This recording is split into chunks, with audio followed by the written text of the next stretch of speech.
So I saw the play, and I'm a person that loves sports and was a good athlete, and I understand sports really well, really well. And that wasn't a foul. That wasn't even an infraction. That was two guys running full speed that happened to crash into each other.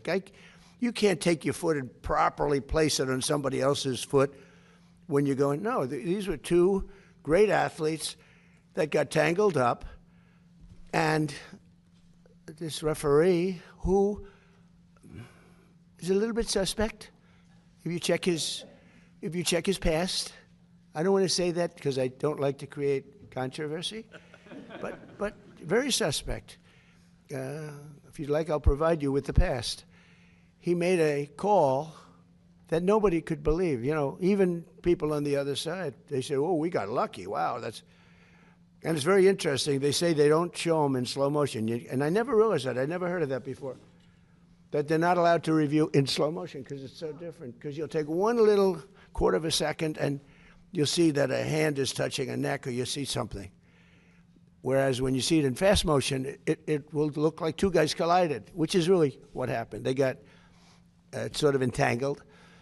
He didn't do anything wrong. And he's our best player or one of our best players, a very vital player. And he gave him a red card. I didn't know what that meant. I didn't think it meant much. Then I started hearing that that means he can't play in the next game, at least in the next game. I said, boy, that's a big, you know, if it happened to another player, it would have been unfair. But when they take your best player, or just about, they have some great players, and they say you can't play, that's very unfair. That's, you know, it's one thing to penalize somebody for the game, but how do you penalize them for a game that hasn't been played yet? It's very unfair. You can't do that. So, yes, I asked for a review by FIFA. I spoke to a man who's highly respected, and by the way, whose level of respect has gone up tenfold. And he was good before this started, but you know, he really pushed it in this country. I'm the one that got them to do it. It was not Biden. Biden was asleep. I got him to do it. In fact, it was very sad because I got him to do it.